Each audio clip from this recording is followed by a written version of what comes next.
Well, how long are those? It's a minute long. So, I think I already put one up on TikTok. Okay, yeah, I can send those to you too as I do them. Well, yeah, for sure. Cause I did like 4 or 5 other ones. I'm just using the TikTok I had. Yeah. So we got it's got like 743. What's that? The outdoor smell. Oh yeah, views. Yeah. Oh man. Top 5 at 730. Oh yeah, it's doing good then. Yeah, and then the Rib Shack only has 212. Yeah. That's what's up. Yeah, I got the story. I gotta cut the Upper Lilo story up. Oh yeah. What's up? You good? Yeah. We just went. We just clicked. We just went live. See if you find it on there. Oh wait. Yeah, it should be up. Yeah. So, all right, bet. Youngdom. Being that I'm here right now, I'ma go and get it right now. Get committed right now. I'ma do some shit that's gonna uplift a bunch of people's spirit right now. Help them heal it right now. I'ma get them riches right now. Work plan, manifest, be, speak that shit into existence right now. Can't slow down, got the vision wrote down, cause I seen it, man, I'm on right now. Focus in the motherfuckers where I'm in the zone right now. Ain't no later, dog, it's only right now. And it's only right now. It creates. Right now. No past, no future right now. All I got is right now. No past, no future right now. All I got is right now. Fuck what they did to me, gon' do, cause all I get is right now. Fuck what they did to me, gon' do, cause all I get is right now. So I focus on that when I can focus on now. Pull up at a beach on the outskirts of town. Enjoy the view and give thanks to the truth. And I go hit the yo just to shut that bitch down. And I'm high right now. So alive right now. Clear skies right now. Living my life by my own rules. I feel what I choose.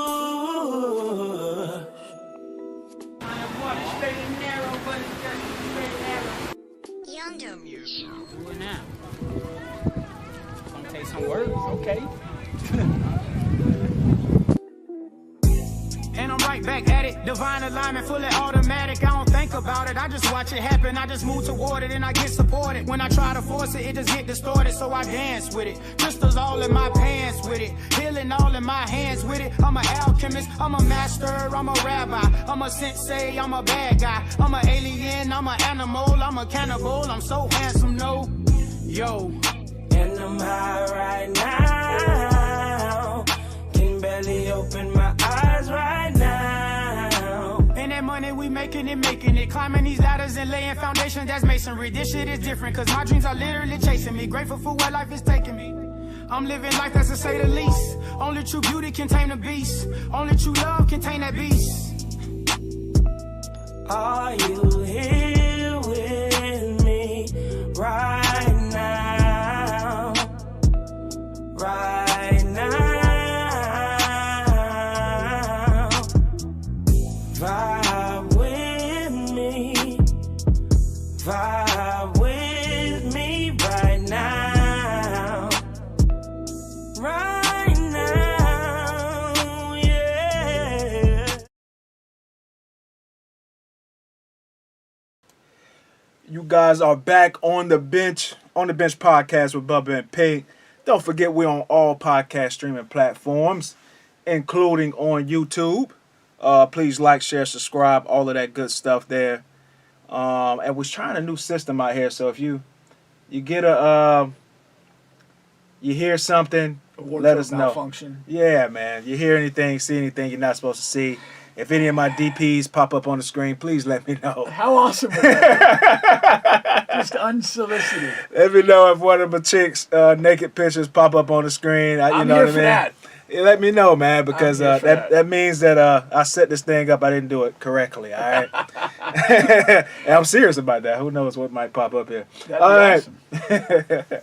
We got a good show, man. There's a lot of stuff going on. Of course, we have that Texas mass shooting there.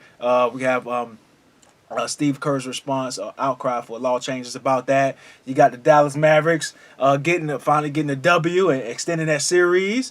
Kaepernick getting an opportunity, a real workout this time. You got some other stuff in the NBA, NFL going on for sure. I wanted to start. I think it's just better if we just start with Steve Kerr's response last night to the Texas mass shooting at the elementary school, and then we'll just comment and go from there, right? So let's do that. Once again, for anybody just catching on the Bench podcast with Bubba and Pink, trying to find Steve Kerr, and here he goes. We're not going to talk about basketball. Nothing's happened with our team in the last 6 hours. We're going to start the same way tonight. Any basketball questions don't matter. Since we left shoot-around, 14 children were killed 400 miles from here, and a teacher. And in the last 10 days, we've had elderly black people killed in a supermarket in Buffalo. We've had Asian churchgoers killed in Southern California. And now we have children murdered at school. When are we going to do something? I'm tired. I'm so tired of getting up here and offering condolences to the devastated families that are out there. I'm so tired of I'm tired of the moments of silence. Enough. There's 50 senators right now who refuse to vote on H.R. 8, which is a background check rule that the House passed a couple of years ago. It's been sitting there for 2 years. And there's a reason they won't vote on it, to hold on to power.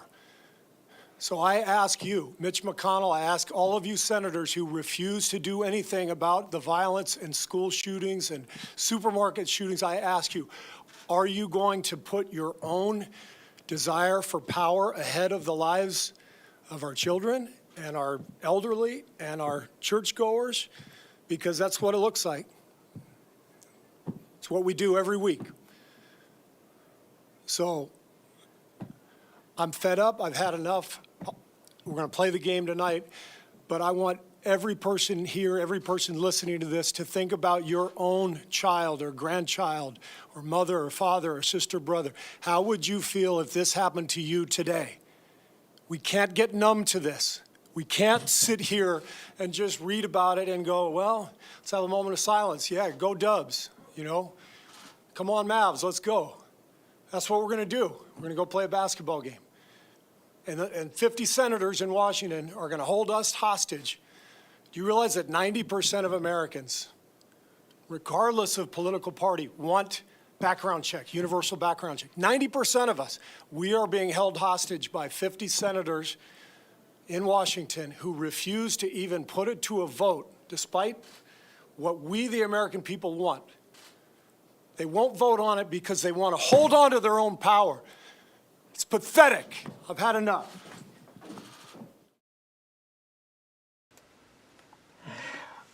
That's Steve Kerr's words. He's had enough. I had enough about 20 mass shootings ago. I'm to be honest, personally, I'm numb to it. It's tragic, but my attitude on this is you get what you tolerate in life. And we value that stupid Second Amendment more than we value people. We value our racism more than we value people. And this is what you get. This is, as Malcolm X said, the chicken's coming home to roost. And it's not going to stop until you change what you tolerate. There's other countries. Australia had a mass shooting. The UK had a mass shooting. Years ago, decades ago, they immediately passed legislation regarding gun control, types of weapons that can be brought, who could buy them, where they can be. And they haven't had it since. Now, there's a certain amount of people that are inherently evil or whatever. It doesn't, you take away guns, you're not going to take away murder. It's still going to happen. But guns are this device that makes murder simple, that makes it efficient and broad-reaching. And it's absolutely ridiculous. Now, Steve was stopping at, let's pass this pending legislation regarding background checks. I mean, that's more than obvious to me. That's absurd. That's like, that should be like minimum. And really, the next shooter should find those 50 guys and shoot them. Without hesitation. Yeah. If they're standing in the way of us protecting ourselves or society protecting each other, have them go. Have them be the victim next time. I've got no problem with it at all. But I think that, I mean, quite honestly, this country is a fucking fraud. It's just a fraud. You've been sold a bill of goods of freedom, of hard work in industry, can amount to success. And what it is, it's just a leverage system underpinned by wealth and racism and division. That's what it is. It really is, man. I read a stat today that was crazy.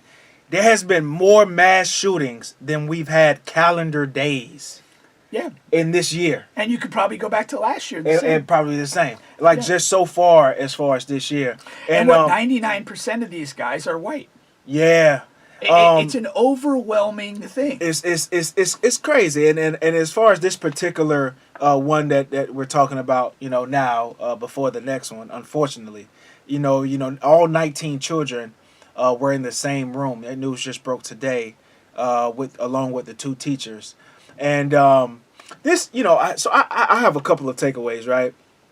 My first takeaway is for that individual, right? There's a lot of sick people in the world. I used to work at a mental institution, right? So I do believe that some of these people are like, mentally ill, sick. They wake up and they can't get this, feeling urge out of their brain. Like this is just something they have to do and they're going to do it. If there's something that you're just going to do and you have to do it, right? Like elementary school, that's a different kind of sickness. This is not regular sickness. Elementary school, babies. I take issue with it. I take issue with this. How is that any different than Asian churchgoers or black people? It's not. But finish my point. Hold on, I want to finish my. You're preying on the weak. Yeah, you're preying on the weak, no matter what it is, right? So that's my point, the weak. I'm just talking about this specific case. Not, we can go down to Asian, the black churches, the white churches, whatever. You're preying on the weak. So that's the premise of that first half point. The second half point is, it takes 5 to 10 seconds on Google to look up the 10-mile radius of child rapists in your area. Like nobody should be killed and murdered, but there's better options. If that's just something you have to do, there's better options than going to elementary schools and black churches. There's 50 senators. You know what I'm saying? There's 50 senators. 50 senators. Go get There's them. fucking, there's just tons of better options than what you guys are choosing. If that's just something you have to do. Or how about you guys get together, all the sick motherfuckers, and just do last man standing. Like we might pay and watch that. Like if that's just something you have to do, partake in, you guys get together and just have a mass murdering of the mass murderers. Like, do something. That's our job. That's our job. To put them all together in the arena. And eliminate them. No, don't put them in there. Just eliminate them. Yeah, just eliminate. Because, mental health is a real thing. Okay, yippee. At the end of the day, there are people that are so defective, they are without hope of ever functioning in ordered society. That's what they are. Yeah. When you reach that level, you need to be removed from society. Yeah. That's it. That you're not rehabbing these people. You don't rehab child predators. You don't rehab serial killers. You don't rehab school shooters if they survive. They are beyond redemption, beyond recovery. They need to be eliminated. And I'm just beyond it. This is so obvious and so clear. And here's the other thing that also pisses me off. Anybody in that community would have had this kid on a top 10 list of most likely to do this. Yeah. People know who the fucked up people are. Like people in the community, people around him. The parents who don't see this coming, fuck you, you're blind. Yeah. You are ignorant and blind if you don't see this coming. Ignoring the flags, the red flags? Hell yes. Yeah. You don't go from just mildly going about the course of your day with healthy friendships, relationships, to shooting up a school. There's steps to that, and they're obvious if you're paying attention. And it's a crime against anybody. So the kid was 18 or 19.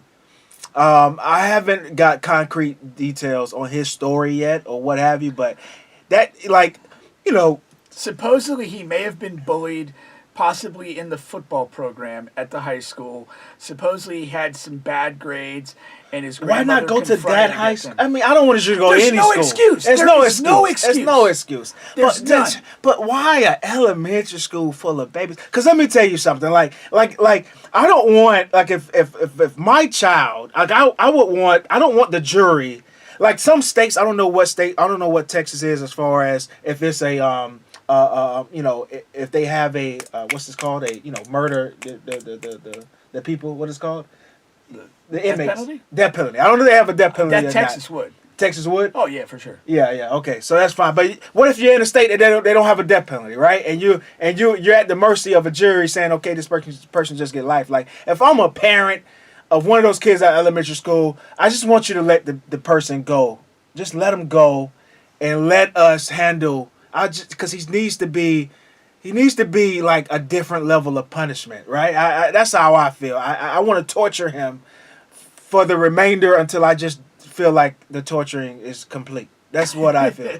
You know what I mean? Like if it's my baby, like I get where I don't want him to be let go. I get where you're coming from, but I'm more of a clean execution guy. Just get it done. Just rip the Band-Aid. Just go rip ahead the Band-Aid and get it go ahead done. and get it And do it preemptively. Oh, no trial. Oh, hell no. No. We don't need a year trial. You need nothing. No You lawyer. need nothing. He doesn't need a lawyer. This guy should have been preemptively eliminated from society. You don't want him to be able to get a lawyer. No, he should have been removed from society before he fired a shot. My point is, you know who these people are. You would hope if so. If you are in the community, you know who they are. You could go to any school in the county. You could go to elementary schools in Orange County, in Seminole County. Poll the teachers. They'll give you five names. Yeah. And I'll guarantee you, those names will be like solid gold in another 10 years. Yeah. You just know behavior. Yeah. It's not secret. One or two will slip through the cracks, but that's with anything in life. Yeah. Rare. Now, Black is saying it's hard to legislate hate. When you name other countries, it's kind of unfair because the race relations and hatred are different. So there's a lot of layers to it, not just gun control.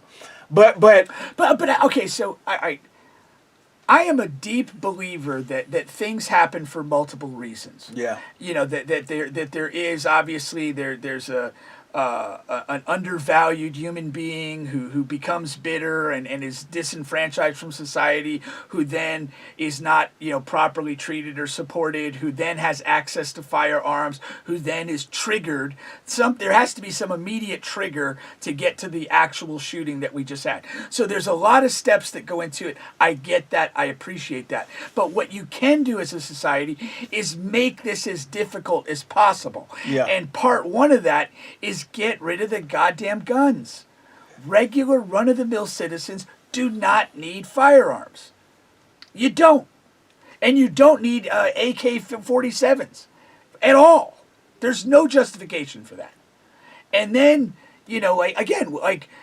when these people emerge as problem people, before they ever get to a gun or whatever, they need to be kind of like put on a path to potentially be rehabbed before they get to that point. And we can't, go through the school system, pretend kids are normal when they're not.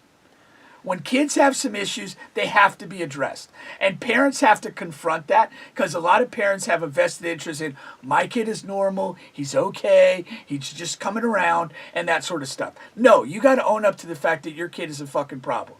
And bad parents have to be identified, because a lot of the triggers there are sexual abuse, verbal abuse, emotional abuse. That's what creates these fucking monsters. It is. The gun control is tricky, man, because... It's not. It's really not. Because they've done it in the UK. They've done it in Australia. We have the Second Amendment. We have the Second Amendment that these ignorant fuckers just love. They don't even entertain that this is perhaps now obsolete. Yeah. So if you take away... You pretend to make this complicated. It's not. It's not. If you can take them all away, then yes, right? It makes sense. But people want that sense of entitlement of, protecting their home and protecting their children. Too damn bad. So, the cost of that's too high. It is. It is. It is a false narrative. It is. How many people successfully protect their home? And what do these assholes with guns do? Are the guns loaded at all times when you have small children and you're going to protect your own home? So, yeah. Is the gun near you in a moment if somebody rushes your door that you could do that? And my big one, I've always contended is, do you have the balls and fucking skill to fire a meaningful shot when it matters? Probably not. When the shit hits the fan. Most people can't throw a punch when it matters. Yeah. It's a false narrative that needs to be fucking eradicated. Yeah. That's tough, man. It's not. No, I'm saying it's tough that the law probably would never change. It probably won't, because there's too many people invested in this nonsense. And when Steve's talking, he's simply talking about background checks. He's not You know what I'm saying? He's not even talking about actually the right to getting bear guns arms. out of circulation. Yeah. He's just talking about. He's not talking about pulling guns out of Walmart, Next level, Academy Sports, and these other places. Next level background checks. He's not even talking about like taking away like the AK-47, where if you want a gun, maybe you could have a small pistol or a hunting rifle. Nobody hunts with AK-47 unless you're hunting fucking kids. Yeah.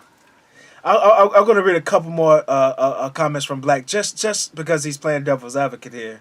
Thousands of people protect their home. Bullshit, I'm calling that. Yeah, thousands of people Give protect me their real home. stats on that. I don't buy that for a minute. When I think about that, and I don't know why I always think to this one scenario, but I think to the football player Sean Taylor.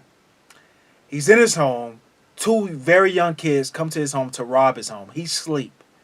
He has guns in the house. He has them for him. in his room, in his living room. He has them in his other room, and he has them in the car. Like, he has plenty of guns. And yeah, it's just He's dead. He's dead. And the kids, That's my point. The kids didn't even want to shoot him. They shot him in his leg when he jumped up. But like you said, man, when you're home, you're not thinking someone's coming to rob you because no one has came in years. You have been on your own, and they just come on this random day. Like you said, is your gun loaded? But why is it loaded when you have kids? Here's a stat. The real stat, a gun in the house only increases the chance of a family member or a suicide by 43 times. Wow. That's a stat. That's what I've always believed. Yeah. There you go. Because I look at the other one, we want to talk about football. I think about that guy with the Chiefs who got in a fight with the fiance or the wife, kills her, Belcher. then kills himself in front of the facility. If that is a no gun involved, if that's two people drunk and cheating on each other and whatever. Maybe he just hits her. Which is bad too. Well, yeah, but she's still alive, and he's still alive, and we can pass out some criminal consequences to that behavior. Yeah. But now you have you have two dead people. For what? Yeah. Yeah. What do you what do you do? Black sees your point, man. That's true. That's a win, man. Yeah, shout out to Pink, man. I've won since I opened my mouth. But but what do you do with the people that already have guns, right? Say if we've had enough, and this is the year that we said, okay, we need to change gun laws. How do you fix that? Because so many people have loaded up. You have people down south, man. It's like they're ready to go to Afghanistan. How many guns they have in their house? Yeah, you turn them in or you get arrested. And if we have to have a standoff, we'll have a standoff and shoot your ass. It's your choice. Yeah, it's your choice. It's your choice. Yeah. And here's the other false narrative that people like, okay, I need my firearms in case the government wants to turn on me. Yeah, that too. The government can bomb you into fucking hell. Now I'm with you 1,000%. I laugh at my cousins and stuff like that, man. If this shit goes to hell, man, the government comes. Listen, man, if the government wants to kill you, it's nothing you can possibly do on the face of this earth. Nowhere you can hide. Nowhere you can. They have type of artillery that they just do not sell to us. I don't give a damn what type of people on the damn black market and all that type of shit. Yeah.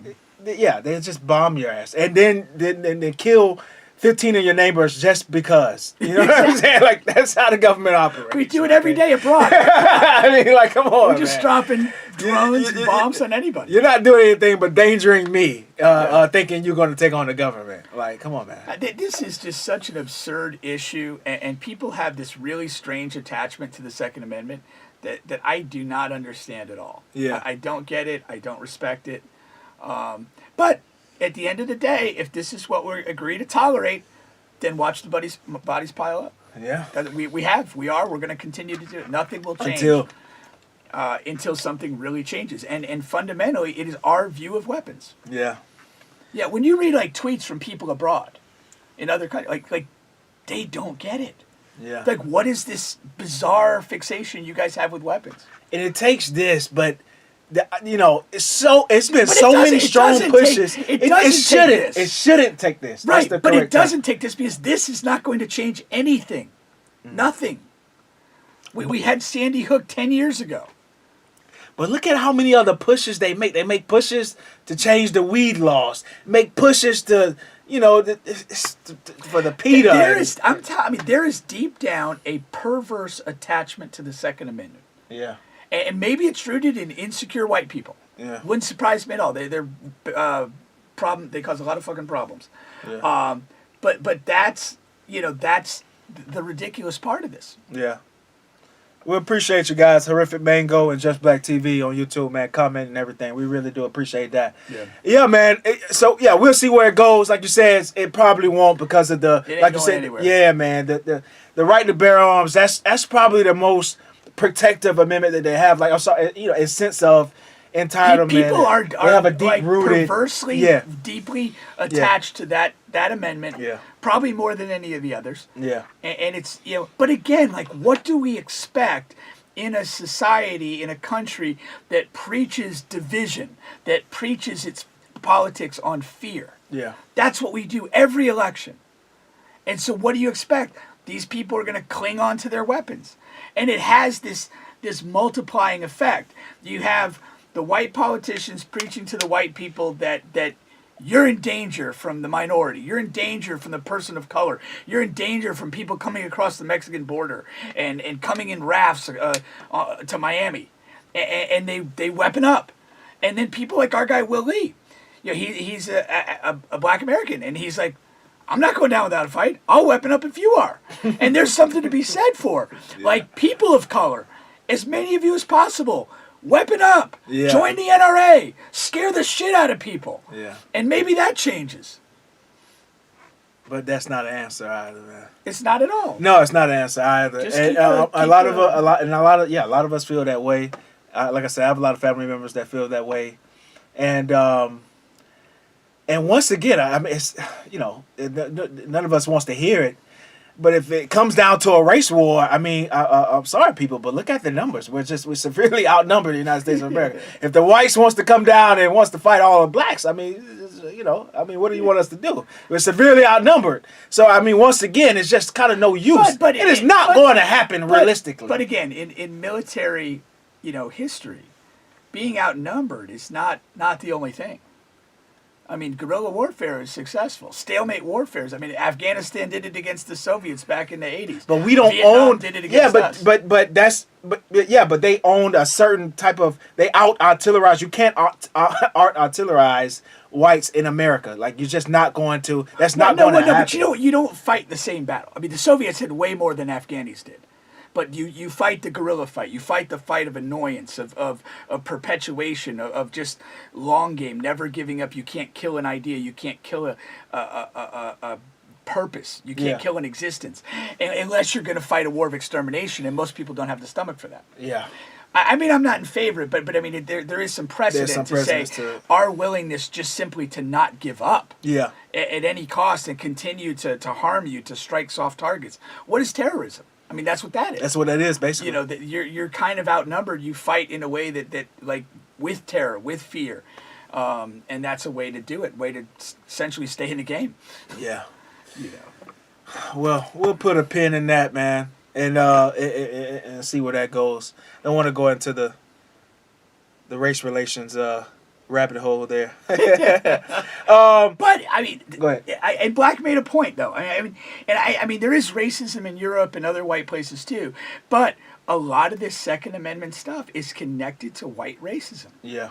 And the fear that's preached in that environment, the insecurity that the white man has, that's what perpetuates so much of this. Yeah. It really is, man. We're going to take a quick break here. You're on the bench podcast with Bubba and Pink. We on all podcast streaming platforms, including here on YouTube. Like, share, subscribe, all that good stuff. We're going to come back with some NBA talk, some Kaepernick news. And later on, I do have a crazy story of the week. So, no top 5 today, but we do have a crazy story of the week. And, of course, we have Pink's reaction. All right. I thought I got enough reaction out there. That was a great reaction, right? Left in the tank. What was I going to say? Okay, yes. So the quick songs that we do play for you guys that are kind of new to the show, we play local music. It doesn't have to be in the Central Florida or Florida area at all. We play local guys in New York. We play the local guy in California. So whatever I can get my hands on, we play it. If you can, leave a comment whether it's hot or not. I'm sure those guys appreciate it. They're taking time to work on their art form, stuff like that. And YouTube doesn't ding us for playing it. So I just like to support by playing it. That's what we do. We like to support by playing it, and we also support businesses on some of our breaks as well. So support us back. That's it, man. We're showing plenty of support. We appreciate it if you can support us back as well. On the Bench Podcast, Bubba and Pink. We'll be right back.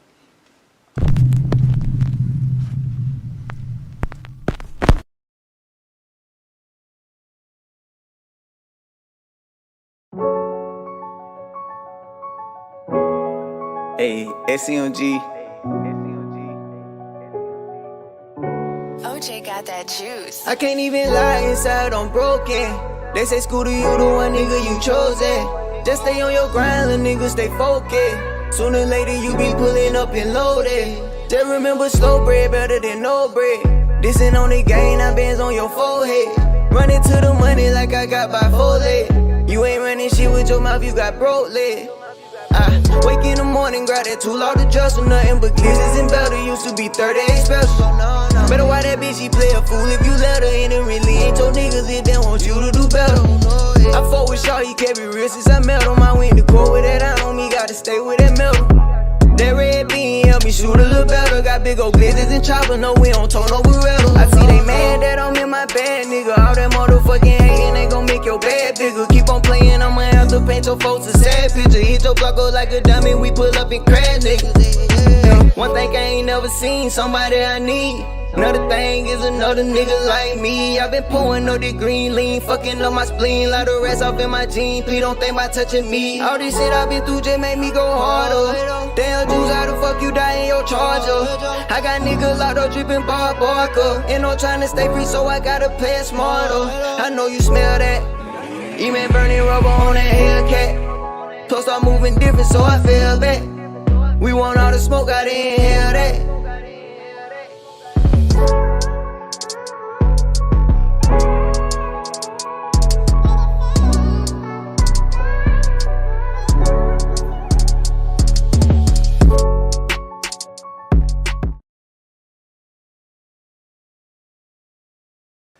Alrighty, you guys are back on the bench podcast with Bubba and Pink. The Mavs finally got a game, man. Luka finally got a game. I've said this. I said, man, if he is who I think he is, he'll get at least one game, man. The Warriors have given away a game every series. Yeah. They gave one away to Denver.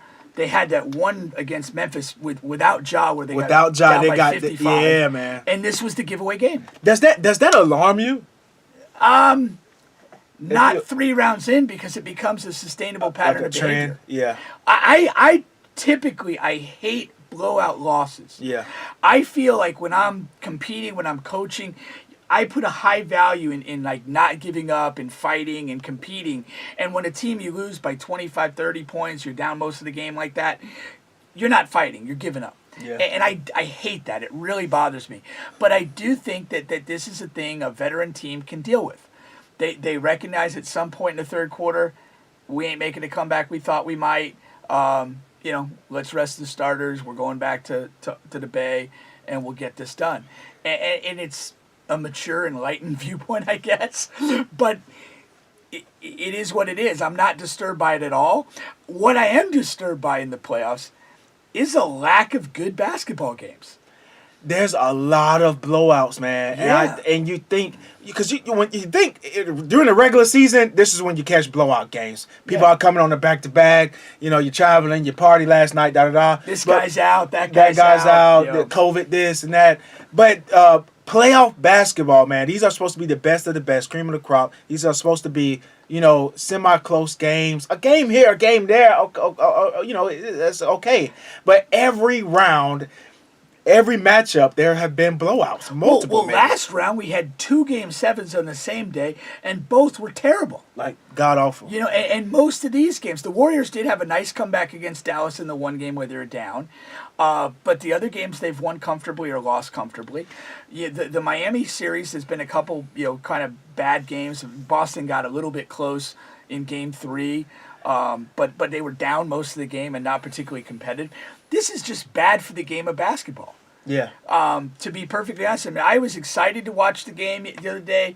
Got into the house, settled in to watch, and you know, very quickly they're down by 15. You go to the third quarter, there was no move to come back. Then they're down by 25-28, and that's it. It's not good for the product, Yeah. and especially this round because you have one game a night.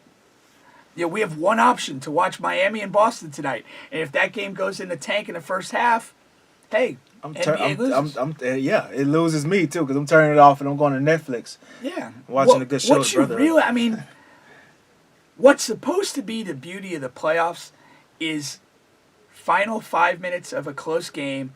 How do these great players react? Yeah. Who steps up? Who That's falters? what you want to see, man. That's what you want to see. You know, that's great for the product. You want to see a sequence where the lead changes 3 times in the final minute of a game. And we've had a few of those games. Milwaukee-Boston gave us a few. You know, and that's been great. The Memphis series gave us a couple with Golden State.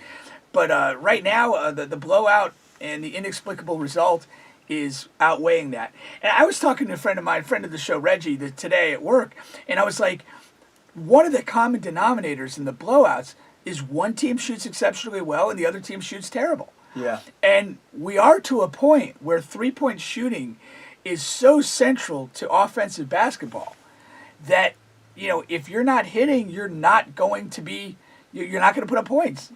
And a lot of teams don't have another gear to go to if threes aren't falling.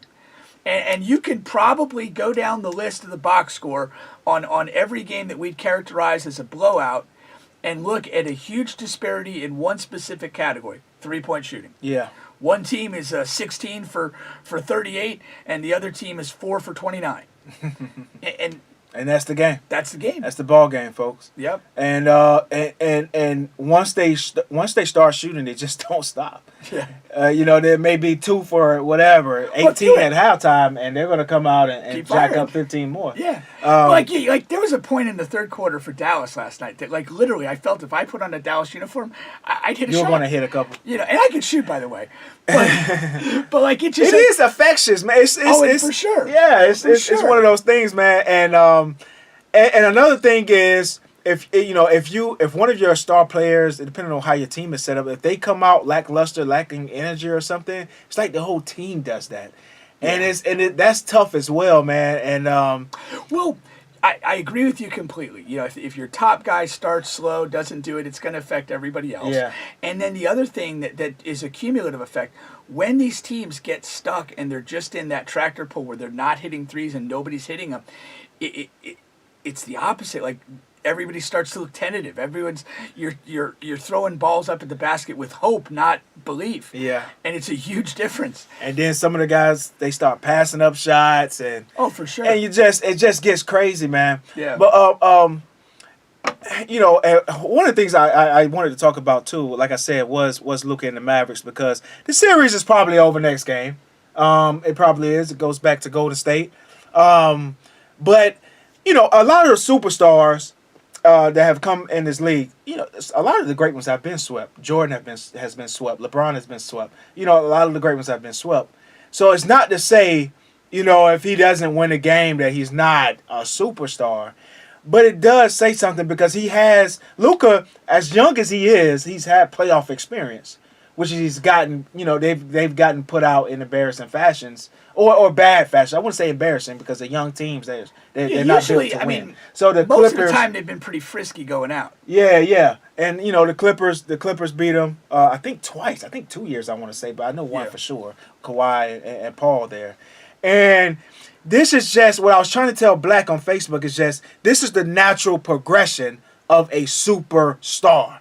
His thing is the Mavs are overachievers because of the roster's not that great, and Tim Hardaway Jr., who originally was their second best player. Now you can make an argument for Jalen Brunson, I guess, but he's been out an extensive amount of time. Yeah, he hasn't been a part of this. Right, but so he's saying that the roster is not appealing, so it's overachieving. But for a superstar, there is a natural progression that you just don't skip.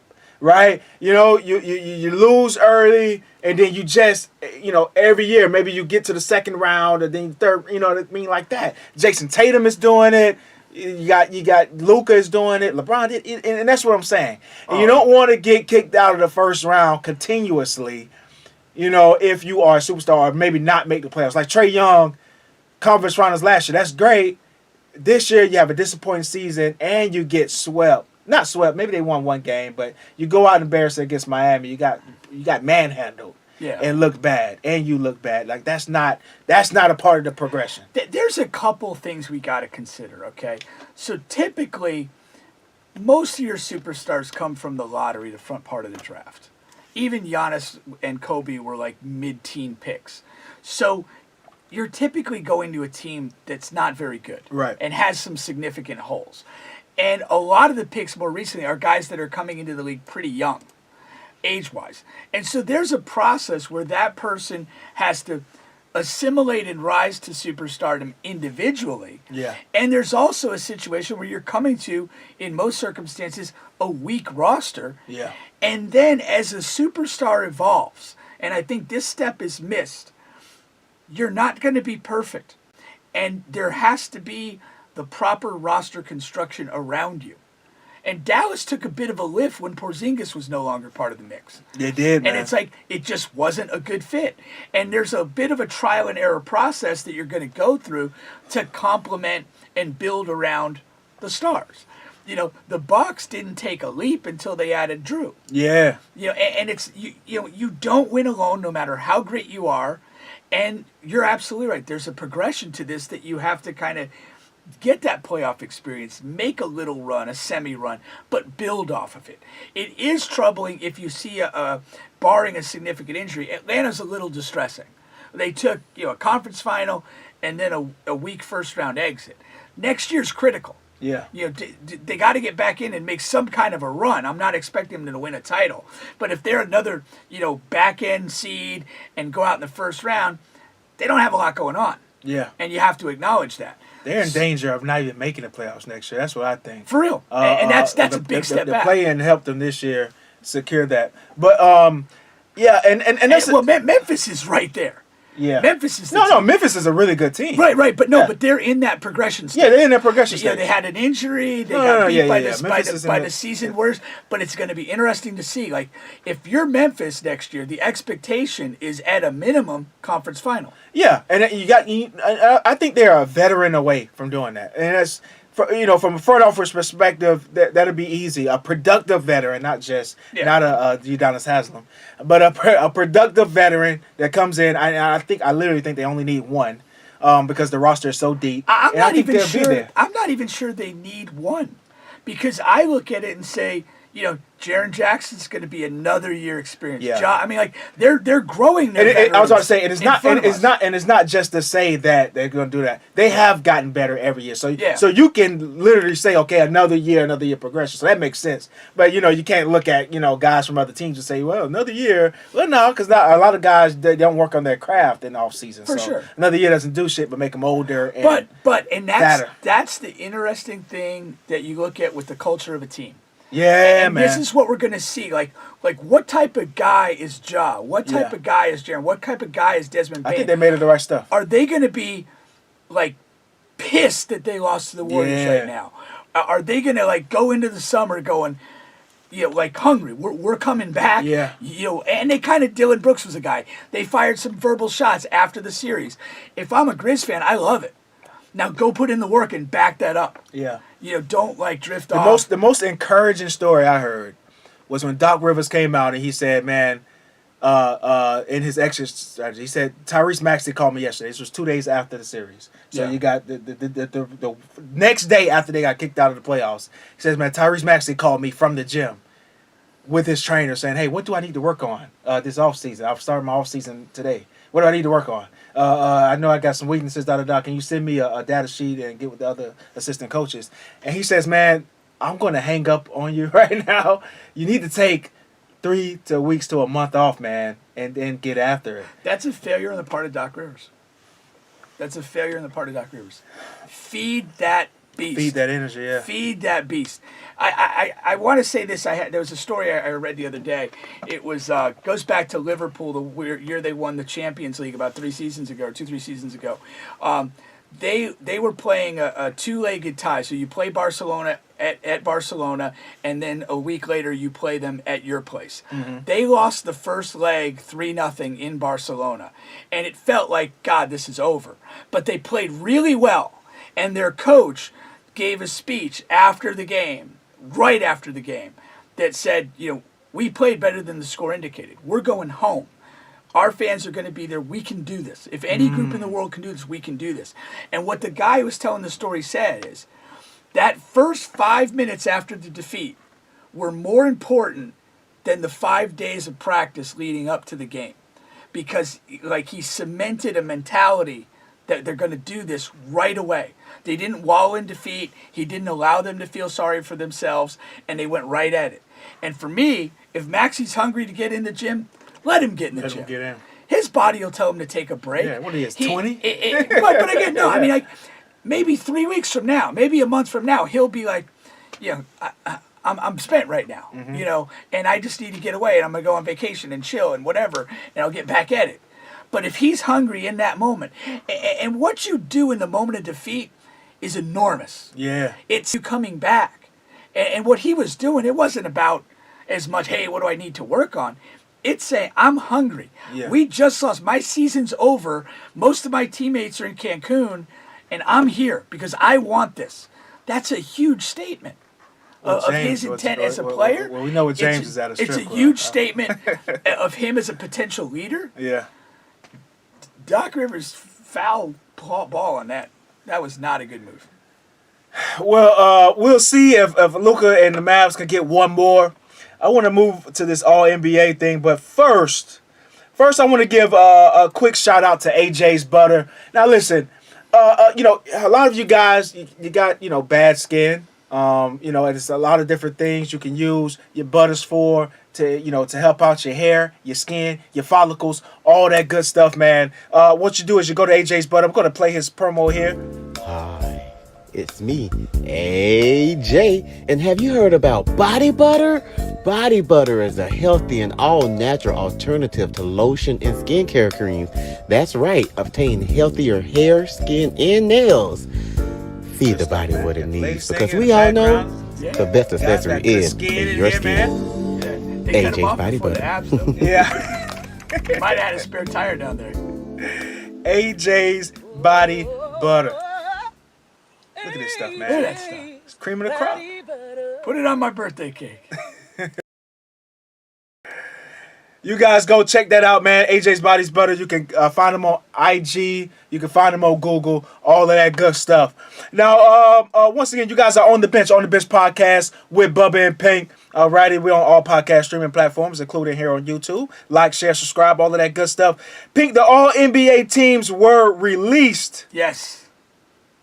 And as you guys can see on the screen, first team, second team, third team. Now, there's a couple of things that go with this. First of all, a lot of these guys have contracts to where There are incentives for making an All-NBA team. That's number one. Number two, I think that's actually built into the collective bargaining agreement. that's my number 2 point as far as the max contracts. You can, in order to be eligible for the super max, you have to be a part of the All-NBA team and a certain amount of years played in the league. So this is very important as far as these guys' dollars. So the people that didn't make it, some of the snubs that I saw, potential snubs, because I think they got the list right. It's just the names are off. So some of the potential snubs you could say is guys like Donovan Mitchell, Rudy Gobert, which I wouldn't put either of those guys on there. Guys like Jaylen Brown, Yeah, I'm not feeling too moved by any of the names you mentioned. No. There wasn't any real snubs. The real issues is how the teams are aligned, right? My biggest issue, just looking at it plainly, is two things. Ja Morant should be first team over Devin Booker in the guard spot. And the second thing can't be fixed until the rules change, because the All-NBA teams have to be positional. But Joel Embiid should be an All-NBA first-team player regardless of position. I would advocate positionless All-NBA teams, because you can't have a guy that, in my mind, should have won the MVP, finished second in the voting, is a second-team guy just because he happens to play the same position. Yeah, and that's right. So that's what I would do, right? When you make it positionless, I would keep Ja second team, though. So what I would do is replace Embiid with Booker. I would actually elevate Embiid over Jason Tatum for the year, and Ja over Booker. And that I would be comfortable with that first five then, and Curry would probably be my sixth player in that scenario. I wouldn't be mad at that. I wouldn't be mad at that at all. So my question to you is, I didn't bring this up to talk about that. I just wanted a quick note on that. My question to you is, all of these three teams go play a game, I mean, who are you taking? Who we win? Okay. Yeah, who are you taking? First team, second team, or third team, man? Because the third team, you got some of the people in the world called the GOAT. You got LeBron down there with Jimmy Buckets. You got Karl Towns. You're losing. But listen, Karl Towns would actually play excellent with LeBron because he's a shooting big, the best shooting big in the business. According to him, the best of all time. But he can't tie the shoes of Joel Embiid or Jokic. No. That individually might be the greatest deficit on display there. Yeah, but you're just thinking one-on-one. But you got to think about how much better LeBron would make him because he's a shooting big. You know what I mean? Look what he did for the others. Yeah. But still, you're not feeling it. Okay. I just wanted to give I'd literally go first team, second team, third. I would go in that order. If I had to play a tournament tomorrow, that's what I'd roll with. There's no way. Really? Second team is winning that easily. Okay. Their team flows better. Number one. Okay. Because on the first team, there's no real threat to shoot the three ball. You got Booker and Tatum and Luka. Booker is and the Jokic best will shoot shooter. He will shoot a few, but there's there's nobody that scares me from the 3-point line. But okay, look at how they're capable shooters. Look how long that team is defensively, and they have enough shooting. You got three layups defensively. Luka is my dog, but he's the worst defender out of all three teams. Probably, yeah. He's worse than Trey. I mean, you could look up the statistics. Well, if we ask Pat Bev, it'd be Chris Paul. Booker is not a good defender. He's not as bad as Luka, but he's not a good defender. Tatum, we know he's a good defender, and of course Giannis. And I'm not disputing that individually those guys are poor defenders. But that team is like super. They're long, but they're not. Team. It's not affecting anything. Ja's finishing over everybody on that team. We've seen it.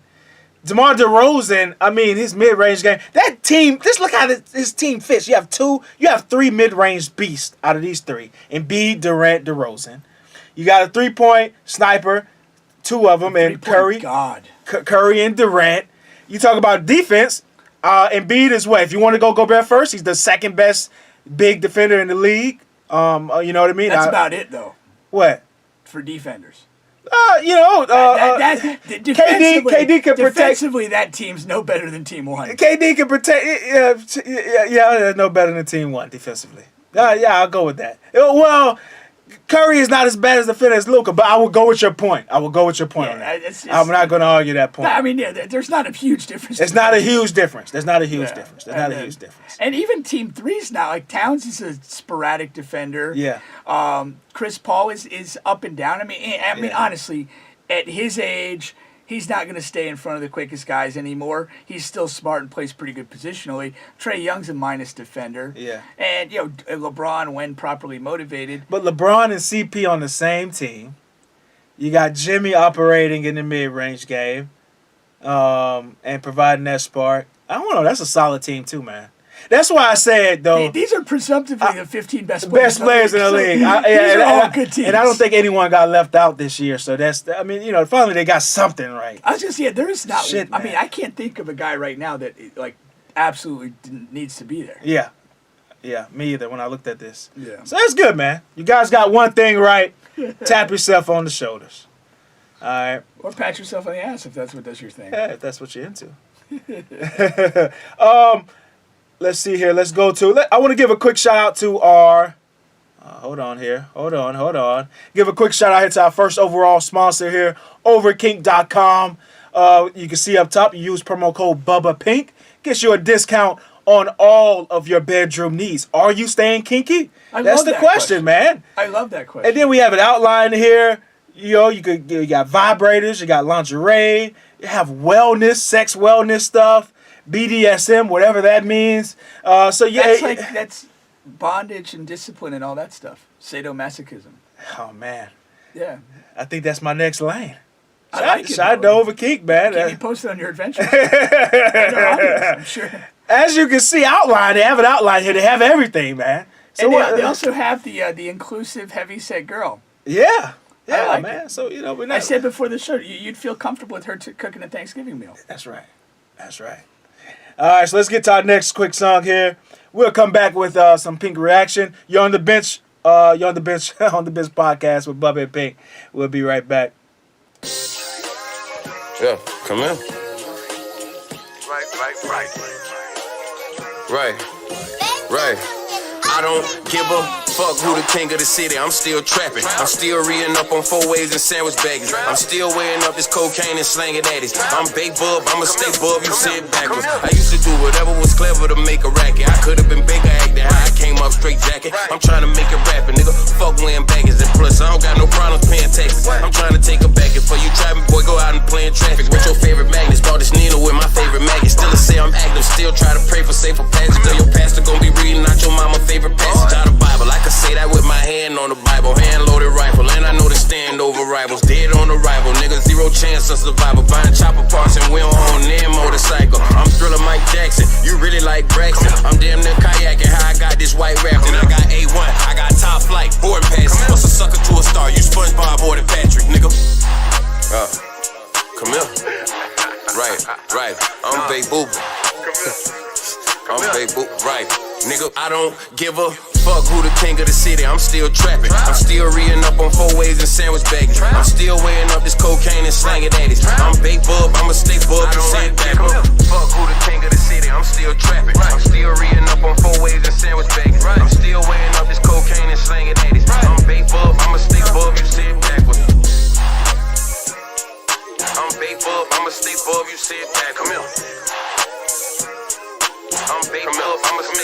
Listen, cross my heart and on all I know, I live all my quotes. So help me God, strike me down and chalk my post. Been on my dick, lost my hope, smoked all my posts. Lost my folk through telling my dogs I'm broke. You know how long I've been off my post, lost my hope. Got knocked off my boat and ain't tossed no rope. That's on me and this rod I told, Lord I hope. I'm flexing on my demons and impressing all my ghosts. And I pray that when they ask for smoke, it's all my smoke. I'm thugging hard, it's all I do. God I know. Loose lips ain't a boat, so I'm plugging all my hoes. Plus I bought this brand new 4-4 for all my foes, nigga.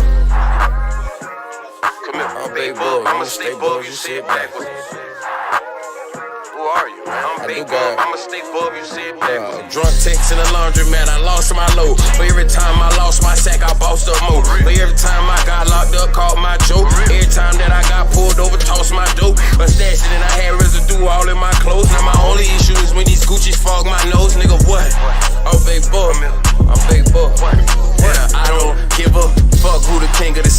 still trapping. I'm still reading up on 4 ways and sandwich baggage. I'm still weighing up this cocaine and slanging addies. I'm baked bub, I'm a stick bub. Sit back up. Fuck who the king of the city. I'm still trapping. I'm still reading.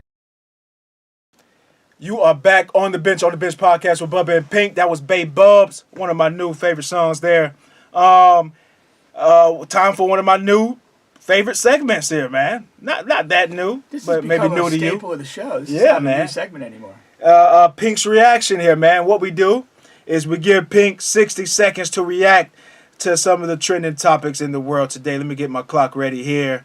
I've been working all day. I'm not sure I know what's trending in the world right now. But I'll do my best to react appropriately. Please do. Or man. perhaps inappropriately. That might be better. Alrighty. So what we got here is, Pink, of course the NBA draft is going to be coming up soon. You got the Orlando Magic with the #1 pick.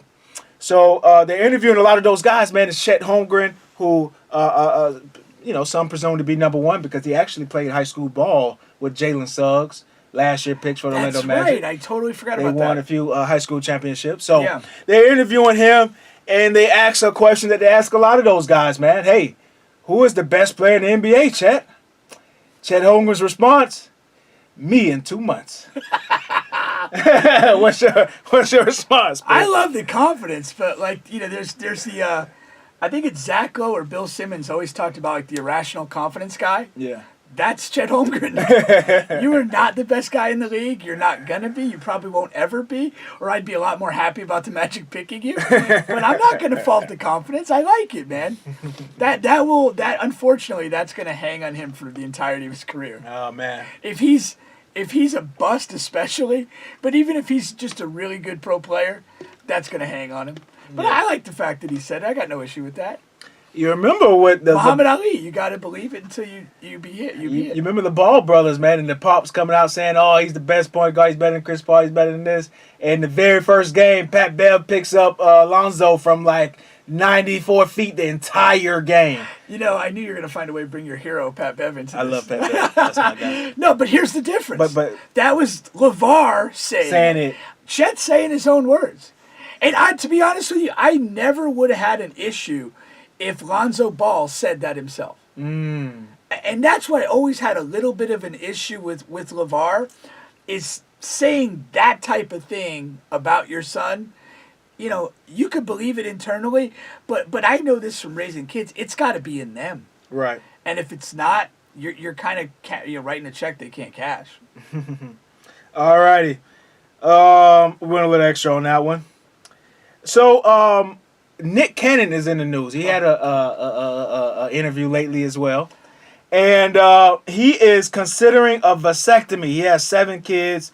And after his last set of twins, he said that now he's expecting an 8th child. So he's went expecting an 8th kid. Yeah, he's expecting an 8th kid. And contemplating a vasectomy. Yeah, he went as far as scheduling an appointment, going there and learning more about it, things like that. So what do you think about that? How many kids would you have to have in order to consider a vasectomy? Me personally? Yeah. I've had enough kids. I don't have a vasectomy yet, but that was just, that's not... There's no way I would want 7 or 8 kids. That's ridiculous. I mean, we talked about gun control earlier in the show. Somebody snipped a cannon for the good of society. I mean, that's just ridiculous, man. I guess you could say, well, I'm Nick Cannon. I make money. I can afford all these kids. But, like, as a parent, like, honestly, there's a major issue of time. Yeah. And committing time and having quality interactions with your kids. And I can't imagine having 8. I can't imagine not being racked with guilt if I had 8 kids with my inability to genuinely give them time and support that they deserve. I just couldn't do that. He should probably get a vasectomy. Obviously, he doesn't believe in any other form of birth control. Time. Well, Pete, we didn't talk about this in real time when it happened, but I know you have heard about Dave Chappelle and the person in the crowd. He was doing a show, and the person in the crowd came up, tried to attack him. So the attacker spoke out for the first time. Oh, did he? Yeah, yesterday. And of course, the number one question, Why? Why did you storm the stage just to get beat to shit like that? And he said, well, you know, Dave Chappelle speaks out a lot about the LGBT community. Hopefully I said that correctly. If not, please, I apologize. And he says, I'm bisexual, and this is the guy. I'm speaking from the guy's perspective there. And he's saying, you know, I wanted Dave Chappelle to feel some of the things that I feel when he attacks us, you know? So, you know, go, Pig. He got what he deserved. I mean, yeah. I mean, if he got killed on stage, I would still say he got what he deserved. Yikes.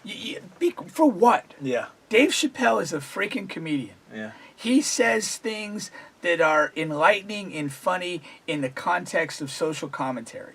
If you don't understand that, you're too stupid to be of any value to society. So drop the fuck dead. It's idiotic. And Yeah. it does, again, it's kind of the thing that they talked about after the Will Smith thing, is you set this weird precedent that if you don't like something that a comedian is saying, rush on up there and do something about it. Exactly. That's a dangerous precedent to be set. That's never going to end well. So let this be a lesson to people, regardless of what your issue is with Dave Chappelle. It is comedy. He's not like personally calling you out and creating a beef with you over something in your life. Just accept it for what it is. And to run up on stage, you got what you deserve. All righty, Pink. So we talked about the Young Thug situation and Slime and his group and the 20 other guys who, you know, have been arrested and are looking to be convicted under the RICO Act. I'm sure they're not looking to be convicted. Well, no, well. They're looking to be exonerated. They're looking to be exonerated, right? They may, in fact, get convicted. They may, in fact, get convicted. So, it has come out some of the specific things that they are doing, and so they're using some of his lyrics, some of Gunna's lyrics, who's the other rapper that's involved in it. As far as what the prosecutors are using, Yeah, to in the build their courtroom case. to build the Okay. case. And one of the lyrics actually got released that they're actually using. All right, and I have it up here on the screen. One of his lyrics, it says, "I never killed anybody, but I got something to do with that body." And then another one says, "I killed his man in front of his mama." Is that a tribute to bisexual love triangle? No, his man, like his friend, his homie. Okay. That's what I'm thinking. Cause that's what a lot of, you know, in Atlanta, New York, they'd be like, his man's. Is that your man? Who man's is that? So that's what I'm guessing. So you know, it's my question to you is that, do you think it's okay for them to use rap lyrics in the courtroom to try to convict these guys? Go. If that's the only evidence you have, it's not enough. Mm-hmm. But if you have legitimate evidence and you're going to use those lyrics to sort of establish a mindset or an intent, I think it is a dangerous, slippery slope. But it is what it is. If I've got compelling other evidence and you're literally sitting here making songs about what you're doing, it's kind of like OJ's book. Yeah. But he was already, you know, he was smart enough to already beat the criminal case. Yeah. But like if he wrote that book before he was worded it. ever arrested, you absolutely use the book. Yeah. You know, I mean that's the thing. I mean, at the end of the day, you know, he's hanging himself if he was really doing these things and then rapping about it. Mm-hmm. You know, I mean, if you're gonna really do these things, maybe you should rap like Bow Wow or something. Throw everybody off. Time. That soft ass bitch wouldn't do anything. Let him free. And little do you know it, he's a mass murderer too. Time. Okay, so we got the last two topics: Pro Bowl and All-Star Game. So let's attack Pro Bowl first. Okay. They are coming out. The NFL is trying to do something. They have real plans to change the Pro Bowl. They know it's not working. They know it's not right. So it's virtually like a 7-on-7 flag game now. Yeah, people are not tackling. People are not watching. It was down. They said something like 60% last year's Pro Bowl. Like nobody's watching it. What is your and nobody's watching it in comparison to other NFL games because the numbers are still good. All right. Yeah. What is your do you have something they can do other than the actual Pro Bowl game to keep that alive, that their All-Star event, if you will. I don't. It's the only major All-Star game or All-Pro game that occurs after the season, essentially. Yeah. And that kind of makes it a little weird. But the nature of football is different. Yeah. You can't put that thing in week 9 and have people go full speed and then go back to their teams. Yeah. And by the same token, when you're talking about when you have that Pro Bowl, it's usually the week between the conference finals and the Super Bowl. Most of the guys participating in the game have been off for a month. Yeah. They're resting. They're not, they're rehabbing their bodies. And that's why so many people turn it down. I just think the unfortunate, as much as football is a great game and I enjoy it, it is not conducive to any sort of all-pro, all-star game. If it's the game of football is too physically demanding to put on any sort of entertaining game. Time. I will come back when we talk about your responses there, and I'll talk about what I would do with the Pro Bowl. All right, so we got the NBA All-Star Game. Jalen Green for the Rockets, he was on a podcast recently, and what he was saying was they asked him, would he do the dunk contest again? He said, yeah. And then he said, how would you fix the All-Star event? And he said that he would do, he would create like a pig contest to where the guys are sort of like horse, but pig, make it shorter. Trick shots, dunks, do whatever they could do. Or do like a King of the Hill, 1-on-1, and have the guys do that. Do you think those are better options than the actual dunk contest? Pig is terrible. Pig's a horrible idea. Completely unworkable, unappealing. You have the three-point contest, which focuses on pressure shooting and the one-upsmanship and gamesmanship there. I would actually say the one-on-one thing is the right direction to go because there's a lot of guys kind of probably in his category, younger dudes with a lot of physical talent that could potentially, be really interesting in a one-on-one setting.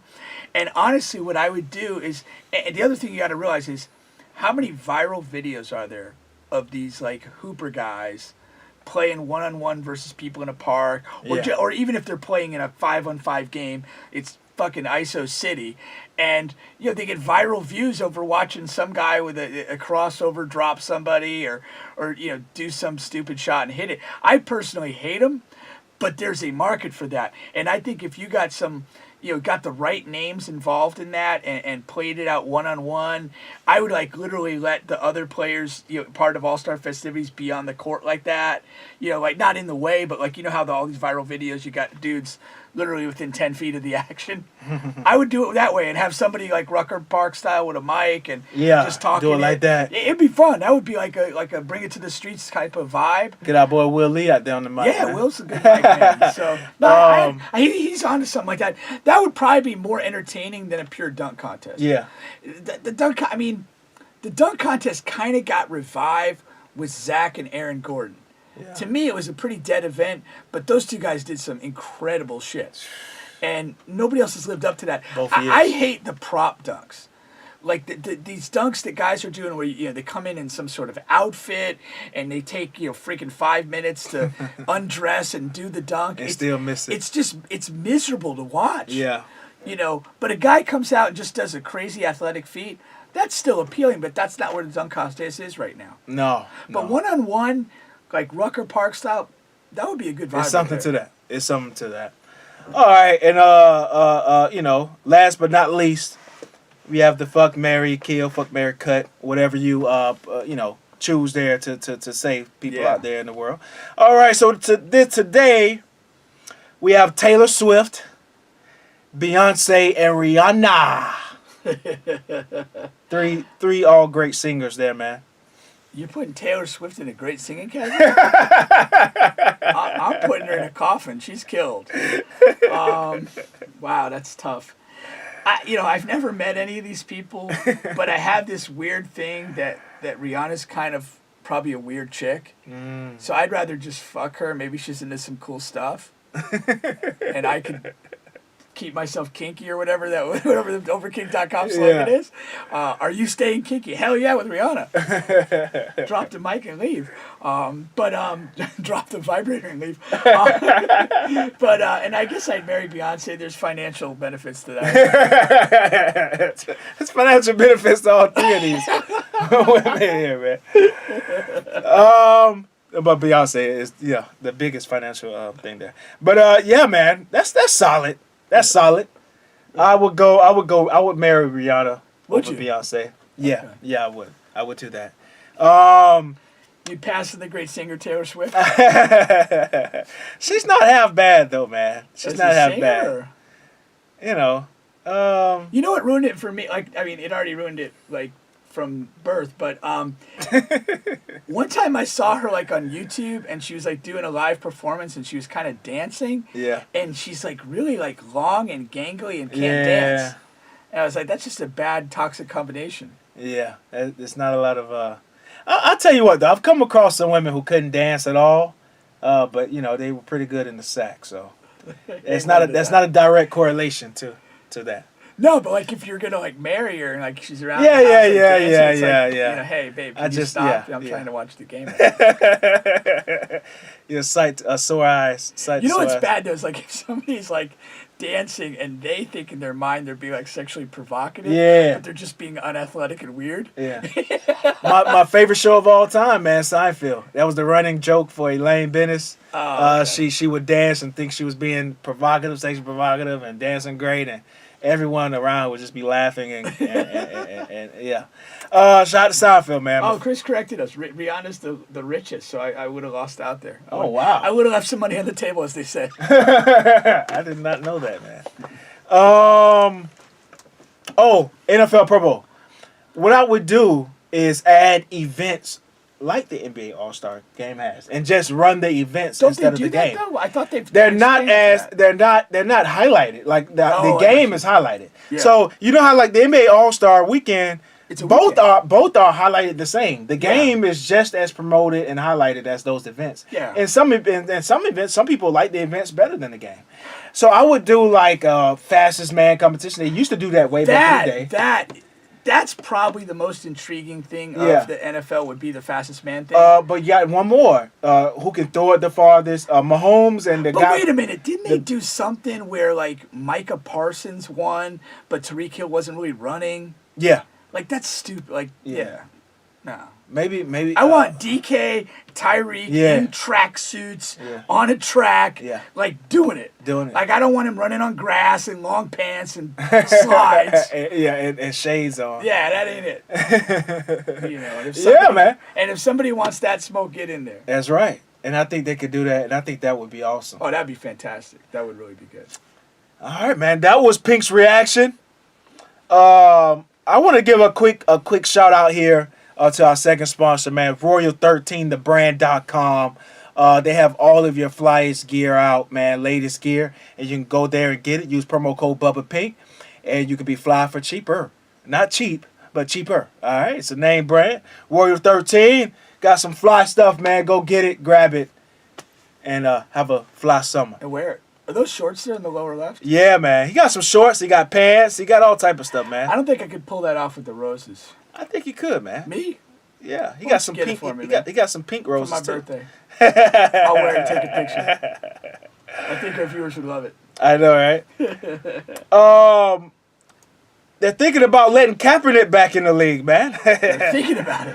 The Las Vegas Raiders is allowing him to work out for the team, and he's scheduled to work out. Now, originally there were only 2 teams along this years of process that even thought to mention, like, hey, we wouldn't mind giving Kaepernick, and we're like, okay, well, bring him in. I mean, you keep saying it, Yeah. and that's Seattle with the head coach there, Pete Carroll. He says it a lot, and then you've had the Raiders who kept saying it as well. So the Raiders are finally saying, okay, Pete, you're not going to do it, so we'll do it. How many ever years this is? 6 or 7 years? I don't know. It's been a while. It says right here it's his first workout with the NFL team since 2017. So that's what? That's 5 years. 5 years. We don't count that last farce that the NFL tried to invite some people over. So like we said, we went through the Raiders depth chart there, and they did have a solid backup for the last 2 to 3 seasons, and he played well when he got in the game. Marcus Mariota. Marcus Mariota. He's gone on to Atlanta. Yeah. And so really you have David Carr's the entrenched starter. The backup spot's technically open, so Kaepernick could win it. I like this, but I don't like it. It's long overdue that he gets invited to some sort of workout. Let him, do it on the field if he can, and I'm rooting for him to succeed. But I don't like it because, again, like for 5 years now, 2 teams have made light mentions that they might be interested, but nothing concrete. Yeah. The guy's there. Yeah, and I've always felt like I respect, admire, appreciate, and support what Colin Kaepernick did for social justice and continues to do, unequivocally. Football-wise, I always felt the best way around this for the league was get him on a team. Yeah. See what happens. Let football, speak. And that's the thing. And I really believe at the professional level, the game sorts it out. Yeah. You can either play at a high enough level, win a job, keep a job, and succeed, or you can't. That's it. And Kaepernick was artificially deprived the opportunity to do that. The last time he played pretty well for a very bad 49ers team. Yeah, and you have some of those sports pundits who say, well, he wasn't cutting it, he's not good enough. My thing is, just like your thing is, okay, if you say he's not good enough, get him on your team, get him in these summer workouts, get him in there, and physically show him and show us he's not good enough. Because not giving him a chance, just saying, we're not choosing him for football reasons. That's not believable when you haven't had him in to compete with the guys that you have. Right. Like that's just not, what are you doing? What are you telling us? And look at the treatment of Tim Tebow. Tim Tebow got multiple chances in multiple organizations, even a position change, and he unequivocally demonstrated he can't play NFL football. Yeah. Yeah, and that's and Colin Kaepernick as an NFL player was far superior by any measure. The man got to a freaking Super Bowl. Yeah. Torched a good Green Bay team in Green Bay, and had a lot of accomplishments in that regard. Yeah. Let him play. The game will sort it out. The game will absolutely sort it out. Every time, man. Every time. So, yeah, we'll see how this comes out. Like I said, I think if he has been, he has been working out, and he's shown some videos where he's worked out with some NFL receivers. He's shown those videos. He's continued to do the work. He said he's very in shape. I think he'll have a shot, man, but it is extremely hard, and I haven't played NFL football, but I would have to think and know it is extremely hard to be out of the sport for that many years, even to be a backup. And there are some god-awful backups, man. I see some of these top guys go out and the next guy come in, and it's just like, how is this guy on a roster yet a backup? Like, this doesn't even make sense, man. Here's the thing. I think this has happened like every year for as long as I can remember. At some point in the year, an NFL team starts a guy that they acquired during the season off the street. Yeah. It happens. Yeah. I think the Broncos got jammed up with COVID and had to start a guy that was a practice squad receiver. But it always happens. There's one of these 32 teams has enough injuries and situations going on that they end up having to start a guy that hasn't been playing NFL football all year. Sometimes it's in October, sometimes it's in December, but it happens. Yeah. And on that level, Cap could certainly be as productive as some of these other bums. I mean, it's hard to imagine he can't. And that's kind of the absurdity, of how he was blackballed out of this. But I'm pulling for him. I'm wishing him the best. I hope he does whatever it is the Raiders need to see out of him, and he gets a legitimate shot to be on the roster and takes advantage of it. That's for sure, man. That's for sure. Let's take another quick break here. Once again, you guys are on the bench podcast with Bubba and Pink. We'll come back. We'll talk a little Heat Celtics, and then we'll close it out with Bubba's story of the week here, man. It's been a couple of weeks. It's been many weeks. It's been a few weeks. I forgot you were a storyteller. That's the thing, man. The thing is, I have more stories probably than the average person, but I don't want to burn out and tell them all in a row. I want to space it out, build a little Build a little buzz there, momentum there. Bubba, you're supposed to still be out there living life and creating new stories. I have enough from old stories, and this one here is I don't know how funny or crazy it would be, but it came to me on a phone call, and I'll explain that. Let's get to our song here. This is actually a guy I met here recording at O-Rap here studios last night. So shout out to him. We'll be right back. You're on the Bench Podcast with Bubba and Pink. The Pride of Titusville. Oh no, I played this one. No, I didn't.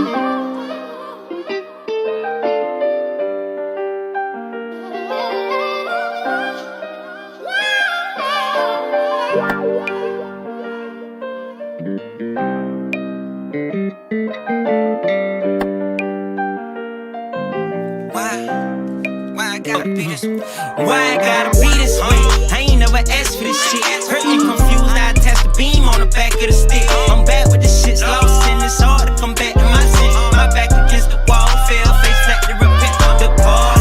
Soul took, but I can't argue with this call. I'm blessed with a gift, but I've been cursed since a jit. My darling, hope you can forget how hard I hit. I'm sorry for these demons in my sleep. I got that zip of that Parippy, that pink shit count dividends. I sprinkle a little bait, then I dip it in. I ain't got no time for skank, but I get my pimpin' in. Smith and Wesson 40 is thin, with a dick at the end. Y'all stick stayed down when I ain't had a pot. Why the ones we love the most don't love us like we thought they did? Answer my thoughts to this. I'm having bad thoughts and shit like missions could possibly. This is my prophecy. Why? I don't understand why. Feel like I'm running out. I need another plan. Why? Is there another rock to keep from fumbling? Tackled and bonded in. Why? I don't understand why. I don't understand why. Feel like I'm running out. I need another plan. Why? Is there another rock to keep from fumbling? Tackled and bonded in. Why? I don't understand why. God give you strongest warriors, the hardest battles. The roughest struggle, the toughest battle. They'll try to climb out of the streets after hustling backwards. But we created enemies, only making them matter. Why we deal with consequences after taking action of defending from a killer. Reason we pistol packing.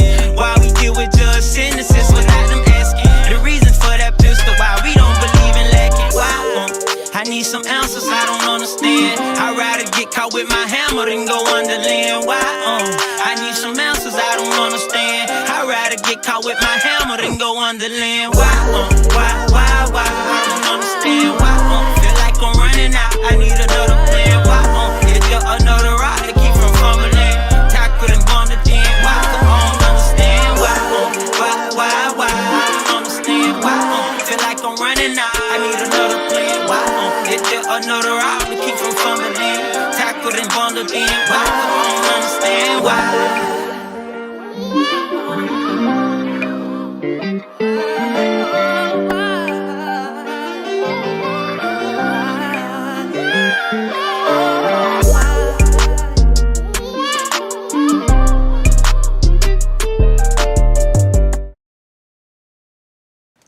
You are back on the bench podcast with Bubba and Pink. I like that song, man. Mr. Indeed with Why. That is on all streaming platforms. Yeah, man. I liked it too. I'm trying to fight off dehydration. It's pretty warm in the studio.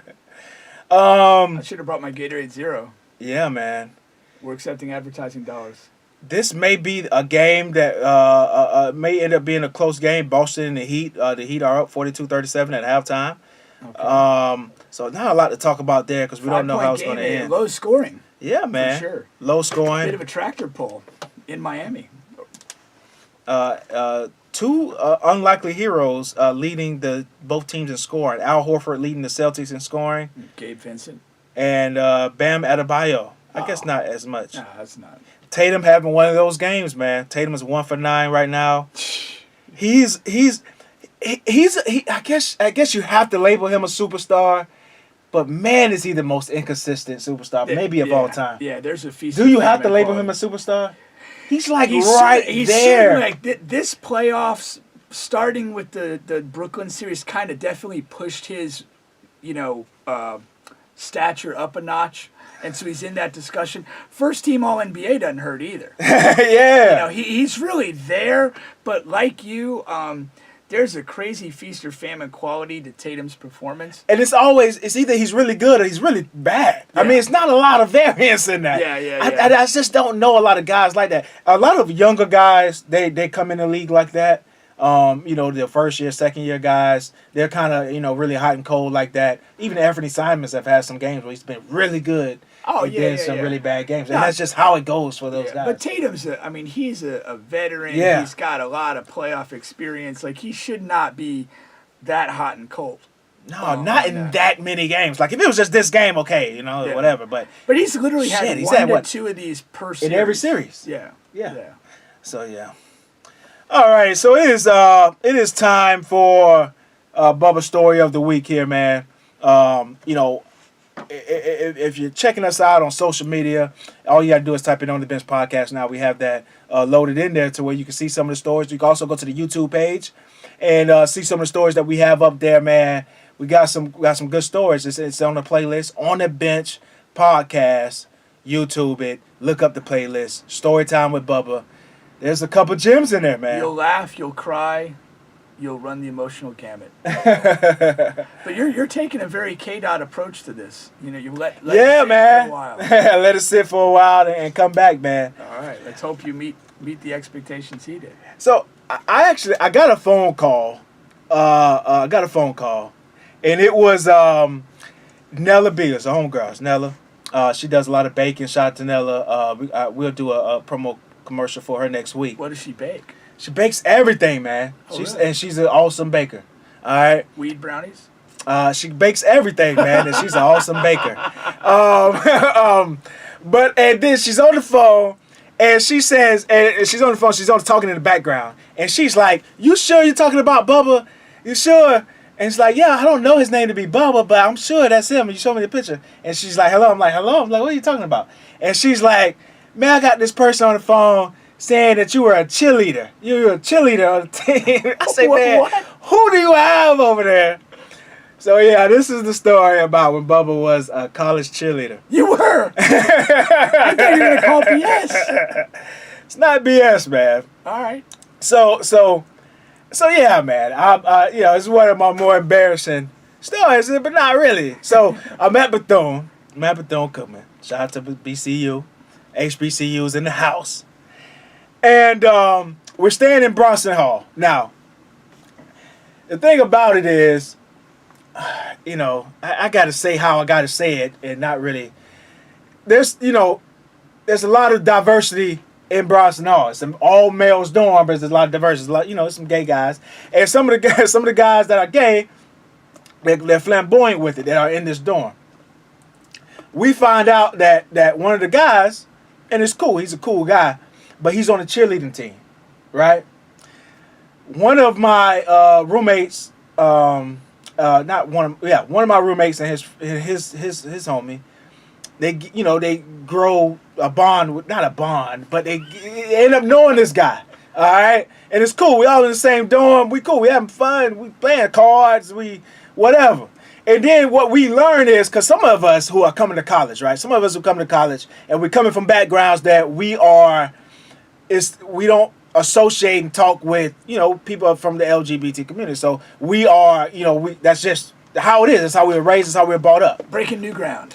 But when you get to college and then you find out, like, okay, this guy, every weekend, we are trying to drink and find girls. That's what we're doing at BCU. That's what we're doing every weekend and during the week too, I guess you could say. That's our plans. We drinking every waking moment and trying to find girls. We find out that the cheat code is through the gay guys. They are friends with all the girls on campus. That's just, you know what I'm saying?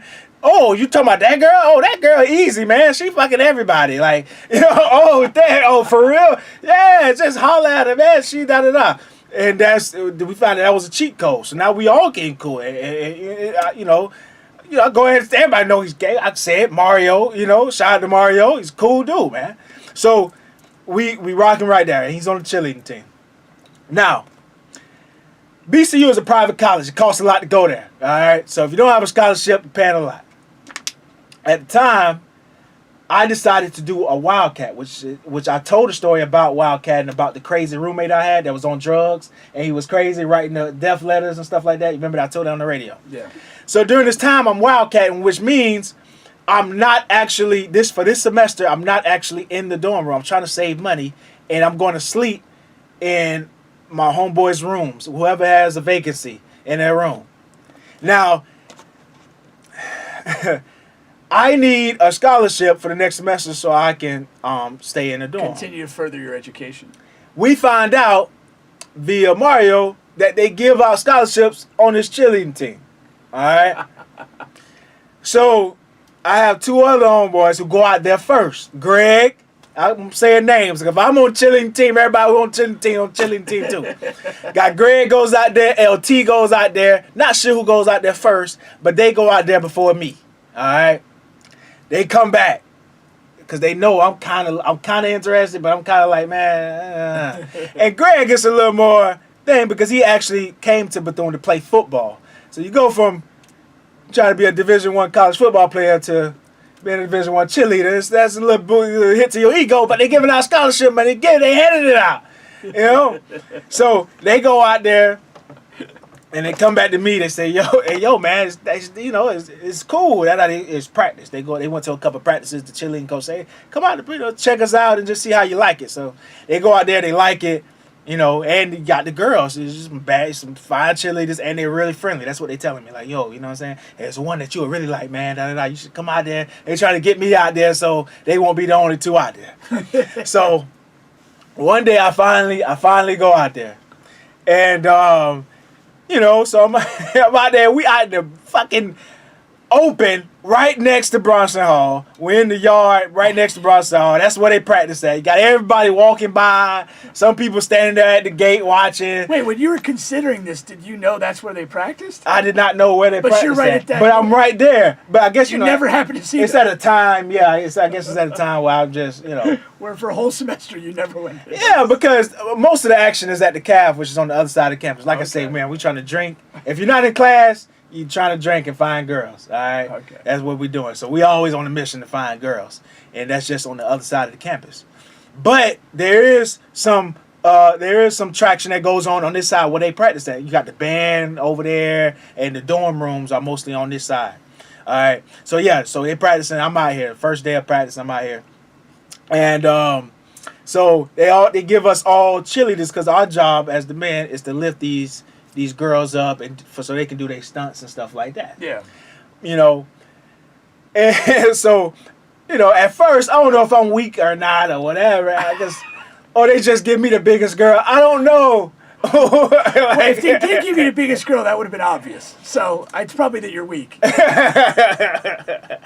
I could not get this girl up, and that's the only way I can get this scholarship if I'm able to complete these things. Meanwhile, man. Mario's twirling girls around. One in each hand. Mario making me look super bad. You know what I mean? He got this guy, he's lifting two up like this. You know what I'm saying? I'm just trying to get one. You know what I'm saying? And it's a girl on the cheerleading team I like a lot, and I wish that I would have got her as a cheerleader, but I didn't. I got the other one, but the one I got, Ashley, she was cool. She real cool, patient, trying to get her up, stuff like that. And that's who actually was on the phone call when Brittany called, Nella called. It was actually the cheerleader I had. I hadn't heard from her since then, right? Okay. Since that time. So I'm going to practice every day, every week. We getting better. We doing this with no games yet. Nothing like that. And is this in the fall for football? Yeah, no, this will have to be leading into the fall. So this is what spring, summer. You know what I'm saying? Okay. Yeah, spring, summer. So you were training to do it the subsequent fall? Yeah. Gotcha. Yeah. So we out there. Get your strength up. Getting my strength up. And these guys clowning me because I just cannot get this girl up. And it turns out that now I'm trying other girls. I couldn't get them up either. I don't know what the hell. But it's like a damn trick to how you got to do it. And I just couldn't do it. You know what I'm saying? Now, did any girl fall and get injured due to your inability to get them up? Not get injured, but yeah, they're falling. They're falling out of the sky. You know what I'm saying? Now, I remember watching, I was at an FSU game live. Yeah. And one of the visiting cheerers, can't remember the school, the guy went for the move. And he must have done something wrong because she fell hard, but she gave him the look of death. Yeah. It was completely his fault. But that's not undifferent from any time a guy does anything. But that's the part of the thing, because she's getting frustrated with me because there's moves that they got to work on once they get up there. But they have to get up there and do their little thing. Now, she's frustrated with me and like, hey, I need another guy over here. Get Mario over here for me. You know what I'm saying? Because, she can't get to her part because I can't do my part right. Eventually, man, I have to leave the cheerleading team, man. That happens in the sack sometimes. Damn, I wish I had Mario in here. So you got cut. I didn't get cut. I guess you could say I kind of left before I would get cut for the cheerleading team. I couldn't do it, man. And I was like sore as shit every day. It was hard, man. I have a newfound respect for men cheerleaders after that experience, man. Newfound respect for those guys, but I kept my, relationships with all the cheerleaders, Were those in the bedroom and out? I did not have any sexual relations with any of the cheerleaders, but Even Mario? one was supposed to happen. I may tell that story one day. I may not. One was supposed to happen. I hope you do. How long did you last? Is it like a week or two? No, this was weeks and weeks, man. A couple months? Yeah, I would say a couple months. Damn. I would say a couple months, man. So like, if you'd stayed on, how much was it? Like a full scholarship for everything, or was it a partial scholarship? It was a half scholarship. It something covered like half that. your expenses for the semester. Oh, that's nice. Yeah, that was really really good. Were you like going to the gym and working on extra stuff to try to get up to Yeah, par? man. We were all going to the gym together. Damn. All going to the gym together, man. And they're trying to teach me how to do it. Did the other two guys They stay stayed. with it? Yeah, they stayed on. Wow. Greg and LT stayed on with Mario and the rest of the crew. That's and a they slap had in a the good face. season, man. So they got the scholarship. And I didn't, man. But like I said, man, I kept the relationship with the cheerleaders and the one that I like. So I got something out of it. There you go. Shout out to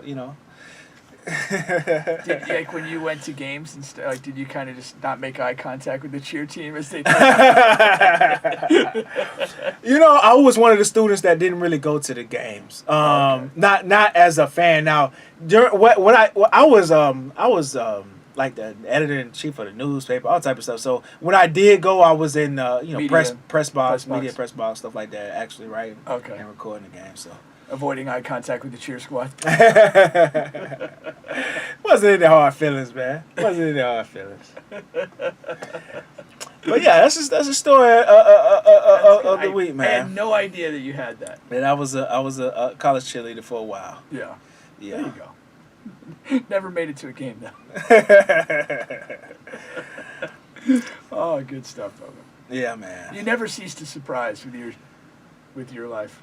I don't, man. Now I do have a couple more stories lined up that I'm going to tell eventually. I got you got fraternity, Bubba, frat time. That was a interesting time, and I don't even know if I can tell everything, but I am going to. I don't know if some of those guys are going to get upset, but I'm going to tell exactly how it is and how it was for me. And then we got some. I got some stories about some times where I let girls go, and one of them was the cheerleader. Not go like I let them slide.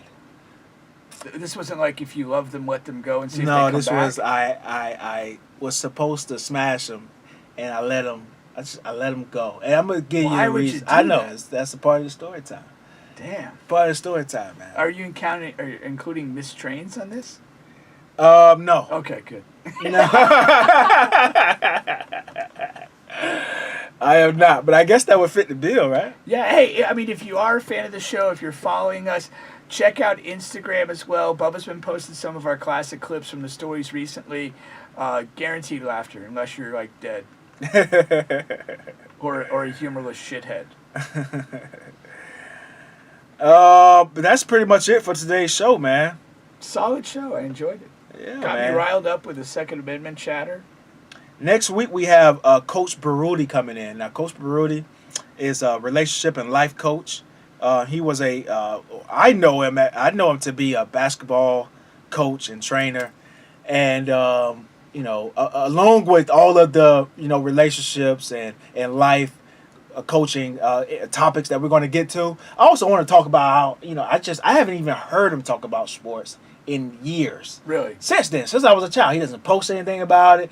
And I want to know, is he a part of that like Roger Bombard group, or just one day he just woke up and just said No more. just no mas. Yeah, I can't figure. I'm not that guy. I I literally don't know. still talk about the same stuff than when I was 11 years old. Never changed, man. Yeah, but anyway, though, I'm fascinated as to how one becomes a life coach. Yeah. Specifically, how they monetize that.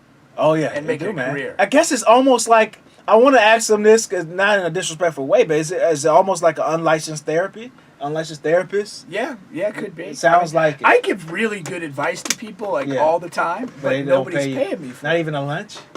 No, not even. I literally It's difficult, man. don't think I have gotten one financial reward for giving great advice over nearly 4 decades. That's ridiculous, man. I got to get a coach here and tell me how to hook me up here. I've gotten some decent head off giving advice. Well, I said monetary, my friend, Monetary. not exchange of services. Yeah, not exchange of services. That's right. Yeah. Well, she could charge for her head, which could be. Okay. All right, so. Somebody just got identified as a prostitute. Oh, but aren't they all? Listen, I came on this show and I talked about this girl. And first of all, I never know who's watching the show and when, so I talk freely because sometimes they're not going to watch the show. And I talked about this. I said the best head I ever got was in Tallahassee. And oh my God, I got fucking, damn near death threats. Oh, yeah, that's what you think. And listen, you were very, very good. It's certain levels. That doesn't mean I don't want yours anymore. You were very good. This girl in Tallahassee, it's like the Jordan LeBron debate. LeBron is a damn good basketball player. You can make an argument he's the second greatest of all time. But is he Jordan? You know what I'm saying? For other people, it's like. You don't need to go into all that. It's another level, man. All you need to say. But I felt bad. Then you say, hey. Because the Tallahassee girl doesn't watch my show. She doesn't know I'm lauding her and applauding her and stuff like that. She has no idea. You don't need to get into But all the you other need to girls say is, I'm open for round 2. You prove me wrong. Prove it. There you go. Be That's a what I woman should of have action. said. That's what I should have I don't need all these basketball analogies. Just refresh my recollection as to what you got. Prove it. There you go. There you go. Prove it. Prove you're number one. All right. That's the show. Yeah, man. I might clip that out and put that out. You shouldn't. We'll catch you guys next week on the Bench